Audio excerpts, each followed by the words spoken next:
Estimados amigos, los saluda el doctor Rolando Vargas. Desde el Instituto Médico Soy Diabético de Piura, Perú. El día de hoy, continuando con los videos de historia de la diabetes, vamos a hablar sobre la edad moderna, principalmente de dos personajes, Thomas Willis y Matthew Lawson. Para realizar este video declaro que no tengo conflictos de interés. Recuerden que la historia de la humanidad transcurre en dos grandes épocas, la prehistoria y la historia. Cada una ha hecho sus aportes en el conocimiento actual de la diabetes, a través de sus civilizaciones y de sus personajes. La historia, la etapa histórica, tiene como edades la edad antigua, la edad media y la moderna. Nos situamos entonces en la edad moderna. Es una etapa que transcurre entre el siglo XV hasta que se inicia la Revolución Francesa en 1789, siglo XVIII. En esta época se produjo uno de los acontecimientos culturales más importantes de la historia, que fue el Renacimiento. Las ciudades crecieron y el sistema feudal se fue sustituyendo por el sistema capitalista. Las corrientes de pensamiento que se imponen en ese momento son el humanismo y el racionalismo.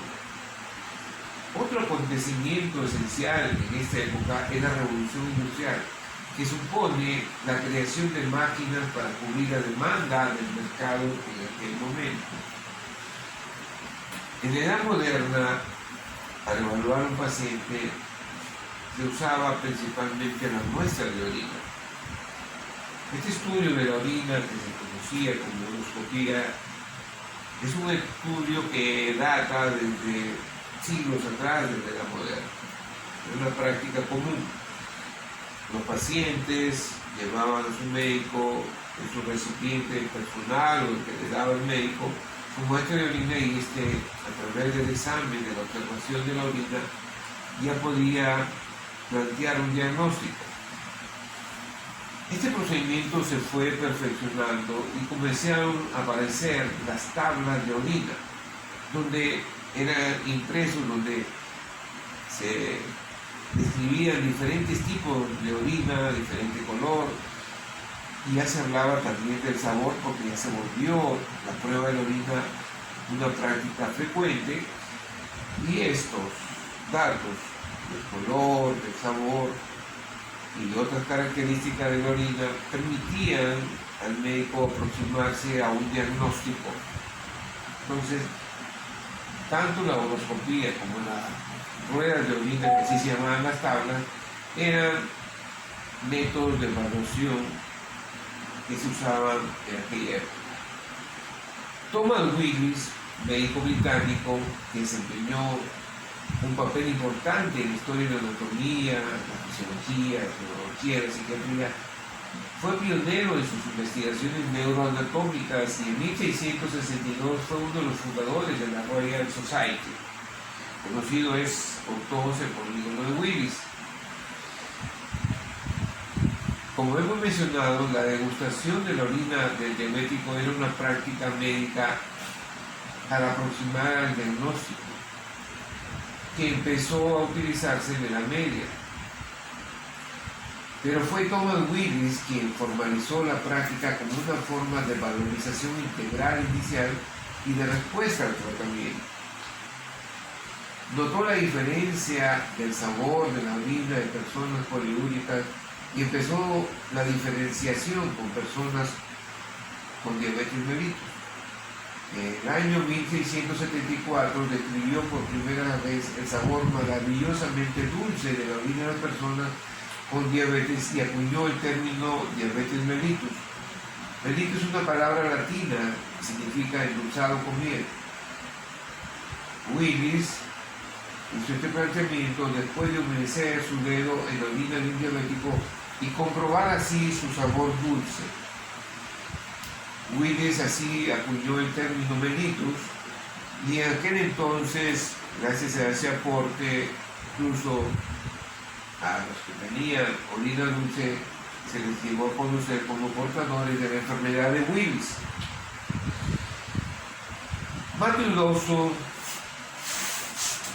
vivió un siglo después también era médico inglés y también hizo aportes importantes en el campo de la diabetes. Hay datos que no están claros sobre su historia, pero ha sido descrito como un filósofo natural, un fisiólogo experimental y un hábil observador clínico. Reconocido por muchas publicaciones, al investigar a un paciente diabético, sus experimentos demostraron que la orina dulce, al evaporarse, contenía material granular blanco que era difícil de diferenciar del azúcar.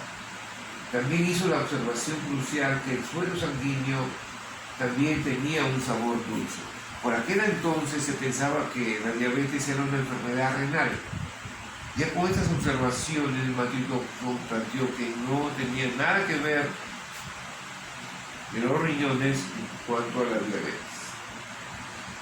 Él concluyó que el azúcar que se eliminaba por la orina no era producida por el riñón, sino que correspondía principalmente a residuos en la sangre provenientes de la alimentación, no asimilada en forma normal por el organismo y que llegaba al riñón donde eran eliminadas. Este descubrimiento revolucionario envió la investigación sobre la diabetes en la dirección correcta al estudiar los mecanismos mediante los cuales el cuerpo procesa los alimentos con carbohidratos. Su observación fue publicada en 1776 en Medical Observation and Inquiries, una revista publicada por un grupo de médicos que se reunían los días lunes en la taberna Mitre de Londres. Entonces, Dawson realiza su observación sobre el azúcar en orina y en sangre en 1775 y en el año siguiente lo publica.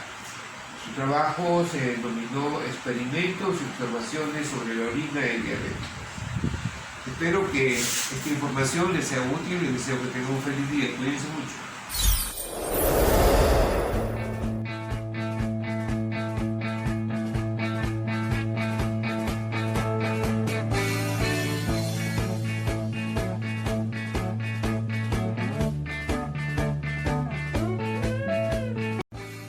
Dr. Rolando Jesús Vargas González, médico de Piura, Perú, ex endocrinólogo del Hospital Regional Cayetano Heredia de Piura, profesor de la Universidad Nacional de Piura, Facultad de Medicina Humana, director del Instituto Médico Soy Diabético Piura, investigador principal del Centro de Investigación de Trastornos Endocrinometabólicos, miembro de la Asociación Latinoamericana de Pie Diabético ALAP.